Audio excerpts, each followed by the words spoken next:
5 राज्यों के विधानसभा चुनाव में 4 राज्यों की जनता ने ईवीएम में जो आदेश दिया था वो जनादेश आज सार्वजनिक हो गया।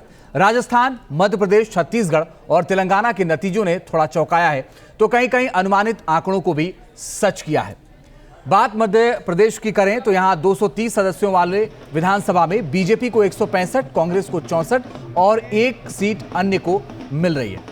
ऐसे ही अगर हम राजस्थान की बात करें तो 199 सीट वाली विधानसभा की यह तस्वीर, बीजेपी को 115, कांग्रेस को 69, बीएसपी को 2 और अन्य को 13 सीट्स मिल रही हैं। और अगर हम छत्तीसगढ़ की बात करें तो छत्तीसगढ़ की 90 सदस्यीय विधानसभा में बीजेपी को 54, कांग्रेस को 35 और 1 सीट अन्य के खाते में गई है। हालांकि तेलंगाना को लेकर जैसे अनुमान थे, नतीजे भी उसके अनुसार ही हैं। यहां 119 सीटों पर हुए चुनाव में बीआरएस को 39, कांग्रेस को 64, बीजेपी को 8, एआईएमआईएम को 7 और 1 सीट अन्य के खाते में गई है। खबरों में आगे बढ़ते हैं और बड़ी खबर इस बीच आपको बताते हैं। बड़ी और अहम खबर यह है कि कमल कमल बढ़ाए जा, बीजेपी का यह मंत्र एक बार फिर चुनावी कामयाबी हासिल करता हुआ नजर आए। मध्य प्रदेश में भारी भरकम जीत और छत्तीसगढ़ में चौंकाने वाली विजय, राजस्थान में जादूगर कहे जाने वाले गहलोत की पॉलिटिकल ट्रिक्स भी छू मंतर हो गई और इस महाविजय के साथ ही एक बार फिर गूंज गया वो नाम जिसके सिर पर बंधा इस जीत का सेहरा, यानी प्रधानमंत्री मोदी। हमारी इस रिपोर्ट में देखिए किस तरह मोदी ने चुनावी समर का हर मैदान फतेह कर लिया।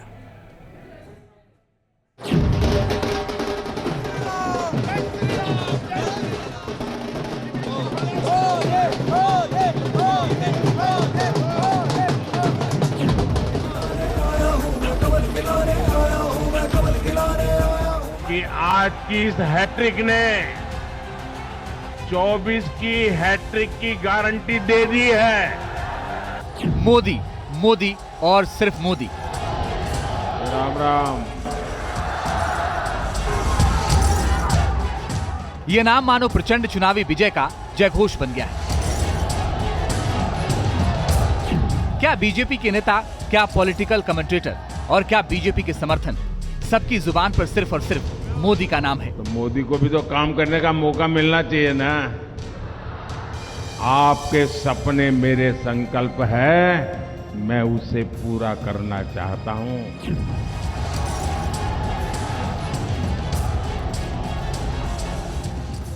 हमारे प्रधानमंत्री श्रीमान नरेंद्र मोदी जी एमपी के मन में है और मोदी जी के मन में भी एमपी है। उनके प्रति असीम श्रद्धा और अगाध विश्वास है।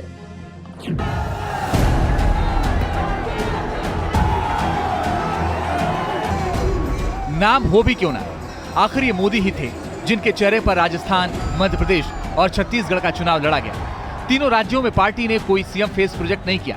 चेहरा तो सिर्फ मोदी का, कैंपेन था तो सिर्फ मोदी के नाम पर।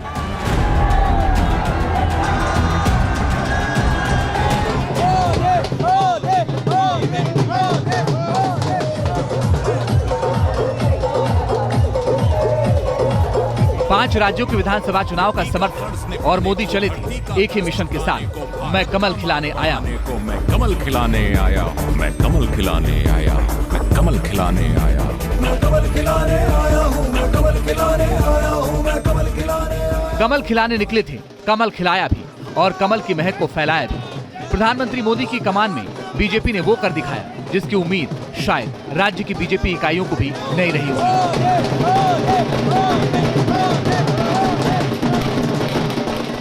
मध्य प्रदेश में मोदी ने कुल 15 रैलियां की। नतीजा रहा कि बीजेपी ने रिकॉर्ड तोड़ प्रदर्शन किया। राजस्थान में मोदी ने 14 रैलियां की। नतीजा ये कि रणबांकुरों की भूमि राजस्थान पर एक बार फिर कमल पताका फहरा दी। छत्तीसगढ़ में प्रधानमंत्री मोदी ने 5 रैली की और नतीजा ऐसा आया जिसके कारणों को समझने की कोशिश पॉलिटिकल पंडित अब तक कर रहे हैं। एमपी के मन में मोदी है, गरीब, दलित, वंचित, पिछड़े और आदिवासी के मन में मोदी के लिए अपार प्यार है, क्योंकि मोदी कुछ नहीं है, सिर्फ और सिर्फ आपका सेवक है। मोदी के मन में, मोदी के मन में, मोदी के मन में बसे एमपी, एमपी के मन में मोदी, हाँ मोदी के मन में बसे एमपी। मोदी ने एमपी के दिल को ऐसा छुआ कि मध्य प्रदेश वालों के दिल में भी मोदी रच बस गए। कोई एग्जिट पोल बीजेपी के लिए कड़ी टक्कर बता रहा था, तो किसी एग्जिट पोल में कांग्रेस की जीत का दावा किया जा रहा था। लेकिन मध्य प्रदेश में जो मंत्र चला वो था मोदी वाला। मोदी की हर चुनावी अपील मानो अपने निशाने यानी वोटर पर लग रही थी। 160 से ऊपर सीट का कहा था, 160 से ज़्यादा मध्य प्रदेश में हम सीट जीतेंगे और ये पूरा की पूरा जादू मोदी जी का है। मोदी जी के प्रति लोगों की सम्मान, श्रद्धा और उनके नेतृत्व की स्वीकृति है।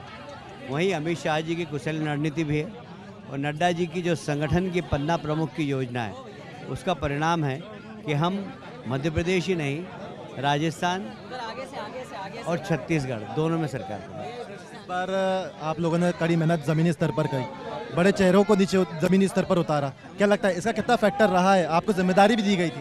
भाई ये भी एक कारण तो है, क्योंकि लोगों को लगता है कि इतने बड़े बड़े नेता उतरे हैं तो पार्टी गंभीर है और किसी भी प्रकार की परिस्थिति का सामना करने के लिए सब नेता सक्षम है और इसलिए भारतीय जनता पार्टी ने। जो कैलाश विजयवर्गीय ने कहा वो चुनावी गणित और नतीजों के तराजू पर सच भी साबित होता है। मध्य प्रदेश जैसी योजनाएं छत्तीसगढ़ में तो नहीं थी, और तो और चुनाव से पहले राजनीतिक जानकारों ने भूपेश बघेल को पॉपुलर लीडर करार दिया था। बघेल की योजनाओं को चुनावी फायदा पहुंचाने वाला बताया था, लेकिन मोदी ने छत्तीसगढ़ में अलग नीति अपनाई। मध्य प्रदेश में लोगों के दिल से कनेक्ट था, तो छत्तीसगढ़ में था भ्रष्टाचार पर करारा प्रहार। देश के हर भ्रष्टाचारी को एक बात कान खोलकर सुन लेनी चाहिए, वो अगर भ्रष्टाचार की गारंटी है तो मोदी भ्रष्टाचार पर कार्रवाई की गारंटी है। विजय मध्य प्रदेश, छत्तीसगढ़ और राजस्थान में मिली, लेकिन विजय घोष दिल्ली तक सुना गया, जहां कार्यकर्ताओं के जश्न की तस्वीरें खुद ब खुद बयां कर रही थी कि आज मोदी का चेहरा ही बीजेपी की पहचान और मोदी वाणी ही बीजेपी की बुनियाद बन गई है।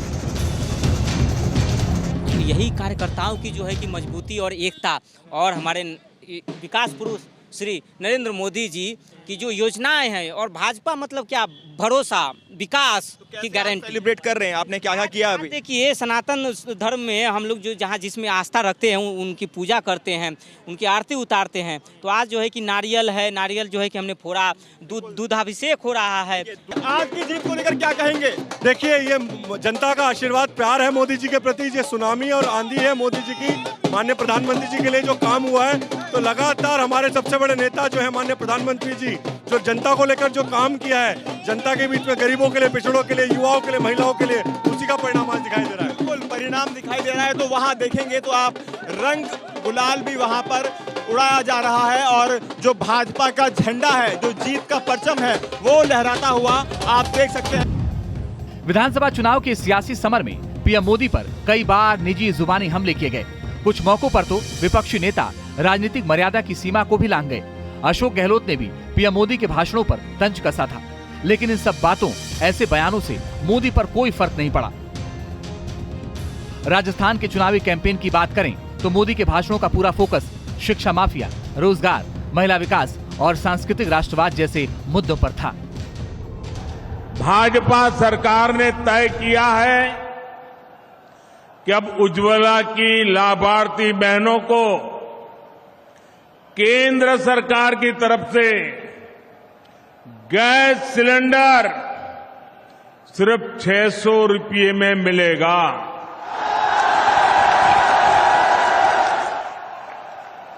अब तक आपको एक गैस सिलेंडर करीब 1100 रुपये का पड़ता था।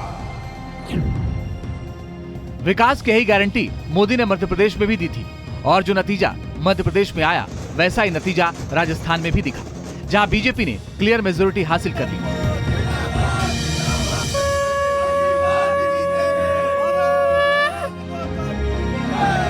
कार्यकर्ता जो हैं नारेबाजी कर रहे हैं, उत्साह में जश्न यहाँ पर मना रहे हैं और जो कलर है, गुलाल जो है, उस गुलाल को हवा में उड़ाया जा रहा है और कार्यकर्ता प्रधानमंत्री नरेंद्र मोदी की जय जयकार के यहाँ पर नारे लगा रहे हैं। इसी के साथ मोदी नाम लिखा हुआ जो लड्डू का केक है वो भी यहाँ पर भारतीय जनता पार्टी युवा मोर्चा के तमाम कार्यकर्ताओं के हाथ में है।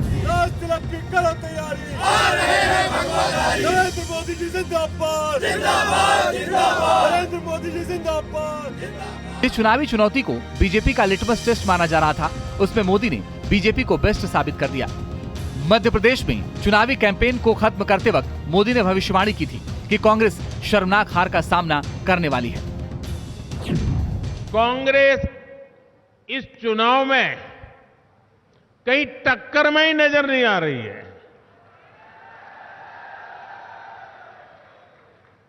इसलिए कांग्रेस मध्य प्रदेश में एक बहुत बड़ी शर्मनाक हार की तरफ बढ़ रही है। उस वक्त मोदी विरोधियों ने इन शब्दों को सियासी जुमला करार दिया था, लेकिन ऐसा दावा करते हुए विरोधी मोदी की हिस्ट्री को भूल गए, जो खुद बयां करती हैं कि मोदी जो कहते हैं वो करते हैं। कांग्रेस मुक्त भारत का संकल्प लिया था, तब से कांग्रेस का ग्राफ नीचे आ रहा है और जब मध्य प्रदेश में भव्य विजय की हुंकार भरी तो वो भी आज जमाने के सामने है। मोदी जी की गारंटी पर पूरे भारत को आज विश्वास है। Team news nation.